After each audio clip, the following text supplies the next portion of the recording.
ఇవాళ మెదక్ జిల్లాలో రైతులకు నీళ్లు బంద్ పెట్టారు, బీర్ ఫ్యాక్టరీలకు నీళ్లు ఇస్తారు. 70,000 ఎకరాలకు సింగూరు ప్రాజెక్టు కింద 40,000 ఎకరాలు, గణపురం ప్రాజెక్టు కింద 30,000 ఎకరాలు, 70,000 ఎకరాలకేమో క్రాప్ హాలిడే ప్రకటించారు. ఏమైందా అంటే సింగూరు ప్రాజెక్టు రిపేర్ ఉన్నది, నీళ్లు కమ్మున్నాయి అన్నారు. మరి నీళ్లు కమ్ముంటే బీర్ ఫ్యాక్టరీలకు ఎందుకు ఇస్తుండ్రు?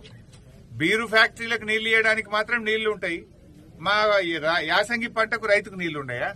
అంటే ఎవరు మీ ప్రాధాన్యత?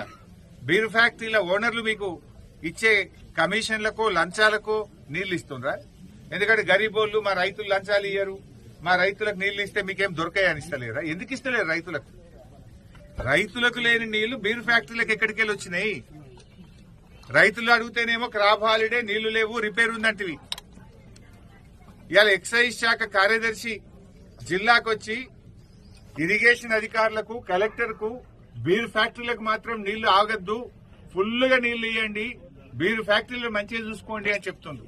మరి బీర్ ఫ్యాక్టరీలకు మాత్రం నీళ్లు ఆగద్దు, ఫుల్గా నీళ్లు ఇవ్వండి, బీర్ ఫ్యాక్టరీలు మంచిగా చూసుకోండి అని చెప్తుంది. మరి రైతులను ఎవరు పట్టించుకోవాలి? బీర్ ఫ్యాక్టరీలు మంచిగానే చూసుకుంటుండ్రు, మరి మా రైతుల పరిస్థితి ఏంటి? కేసీఆర్ గారు ఉన్నప్పుడు ఎప్పుడు క్రాప్ హాలిడే లేదు, పంటకు నీళ్లు ఇచ్చినాం.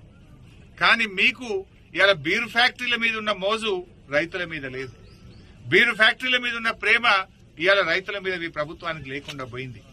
రైతులంటే చిన్న చూపు. రైతులకు ఎరువులు దొరికాయి, రైతులకు బోనస్ పైసలు పడాయి, రైతులకు రైతు భరోసా రాదు, రైతులకు బీరు ఫ్యాక్టరీలకు నీళ్లు ఇచ్చి రైతుల పంటలు ఎండబెడతారు. ఇదేనా రైతుల మీద మీకున్న ప్రేమ?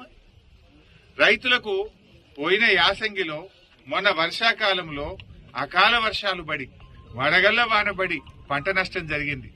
10,000 ఇస్తామని ముఖ్యమంత్రి హెలికాప్టర్లు వచ్చి చెప్పిపోయిండు. 10 పైసలు వల్లే ఇప్పటిదాకా. ఏడాది అయిపోయింది ముఖ్యమంత్రి గారు, ఇక రేపే ఇస్తున్నా అని చెప్పినావు నువ్వు. పోయిన యాసంగి రాళ్ల వాన పడ్డ పైసలు, పోయిన యాసంగిలో అకాల వర్షాల వల్ల పడ్డ పైసలు గాని, మొన్న వచ్చిన తుఫాన్లో జరిగిన నష్టానికి అటు వరి చేన్లు గాని, పండ్ల తోటలు గాని, ఇతర పంటలు నష్టపోయిన రైతులకు ఒక్క పైసా కూడా ఈ ప్రభుత్వం సాయం చేయలేదు. మీరు బడా కాంట్రాక్టర్లకు బిల్లులు ఇస్తున్నారు, కమిషన్లు వచ్చే కాడ పైసలు రిలీజ్ చేస్తున్నారు. రైతులంటేనే మీకు ఎందుకు అంత మొండి చేయి చూపుతున్నారు? రైతుల మీద ఎందుకంత నిర్లక్ష్యమో అని నేను అడుగుతా ఉన్నా. వడగళ్ల వాన పడ్డా, అకాల వర్షాలు పడ్డా, తుఫాను వల్ల నష్టపోయిన రైతులకు పైసలు ఇయ్యరు, బోనస్ పైసలు ఇయ్యరు, రైతు భరోసా పైసలు ఇయ్యరు, ఎరువులు టైం మీద ఇయ్యరు, నీళ్లు ఇవ్వమంటే నీళ్లు కూడా ఇవ్వకపోతుంది. ఇదేం ప్రభుత్వం అని అడుగుతా ఉన్నాం. అంటే రైతులను ఎందుకు ఇంత ఉసురు పోసుకుంటున్నారు? మాటల్లోనేమో రైతుల ప్రభుత్వం, చేతల్లోనేమో వ్యాపారవేత్తల మీద ప్రేమ మీకు, బీర్ కంపెనీల మీద ప్రేమ మీకు. సో ఇప్పటికైనా తక్షణమే రైతులకు పెండింగ్ ఉన్న అన్ని రకాల నిధులు, అది బోనస్ పైసలు గాని, రైతు భరోసా పైసలు గాని, వడగళ్ల వాన వల్ల, అకాల వర్షాల వల్ల జరిగిన పంట నష్టానికి సంబంధించిన డబ్బులు తక్షణమే విడుదల చేయాలని బీఆర్ఎస్ పార్టీ పక్షాన, రైతుల పక్షాన డిమాండ్ చేస్తారు.